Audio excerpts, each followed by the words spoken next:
For today's video guys, meron tayong gagawin guys sa voltage regulator ito. Yan. Gagawin natin voltage regulator. Kanya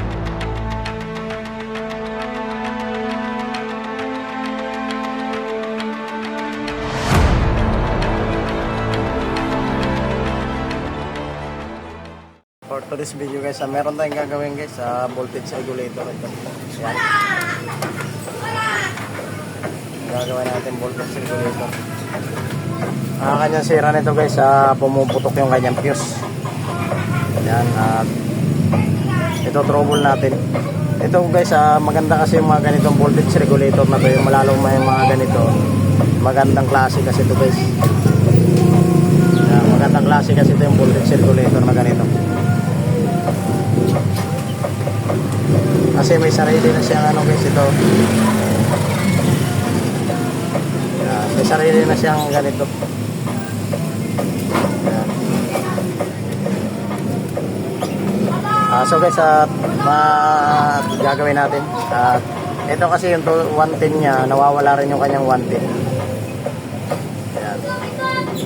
So dalawang 220, isang 110. Tapos ang kailangan nito guys, kasi nakukontrol niya yung konsumo ng kanyang kuryente, ang voltahe, hindi siya tumataas, hindi siya bumababa. Konsumo siya, kaya maganda siya gamitin guys. Kabihira na lang ito ngayon gumagamit guys, pero kadalasan talaga dapat sa mga appliances meron siyang ganito. Ayun, gagawin na natin.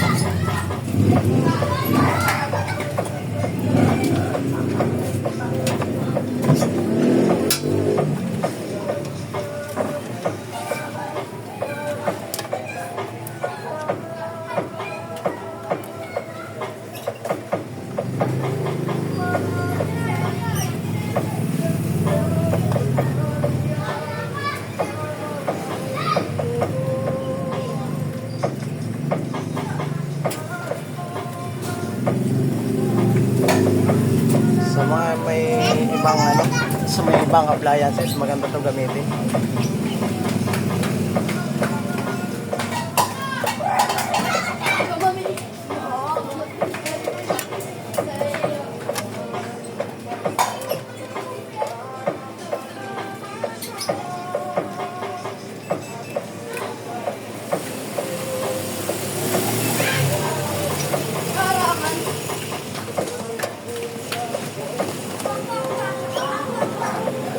Ito guys, sa kanya guys,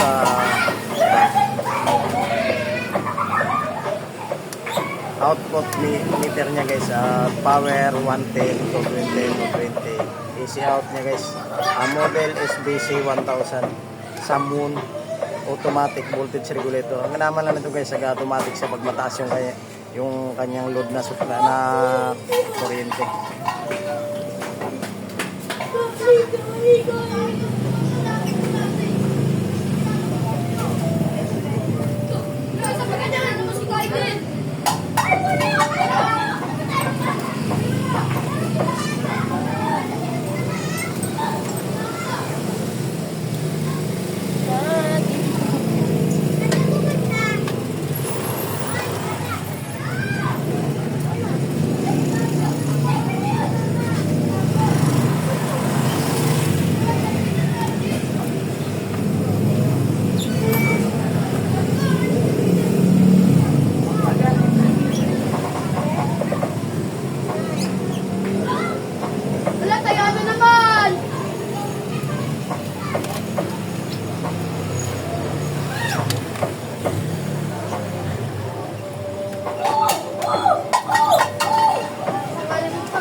Ayan guys, testingin natin yung voltage regulator.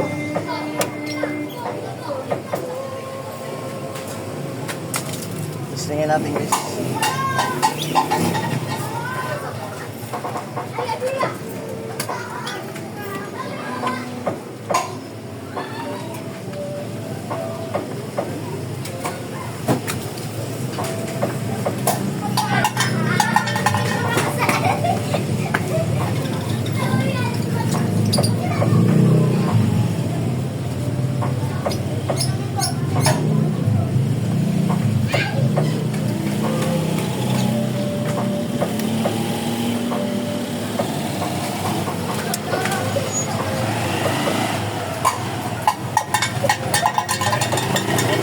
Gumagana na eh.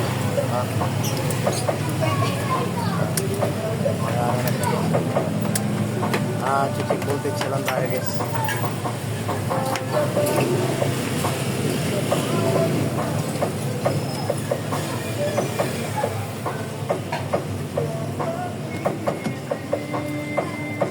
Lain natin yung kanyang 110 guys. Ito na may 110 na siya yan.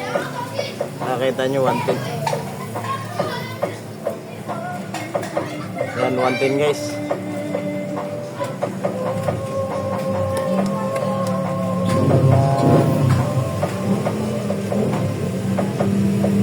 Yan 220.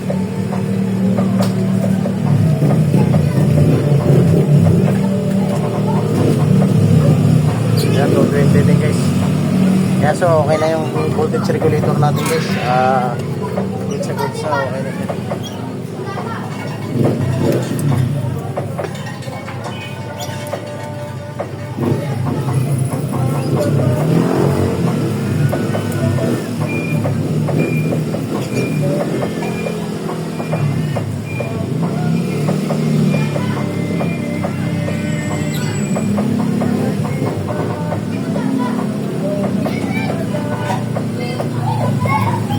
So okay na guys.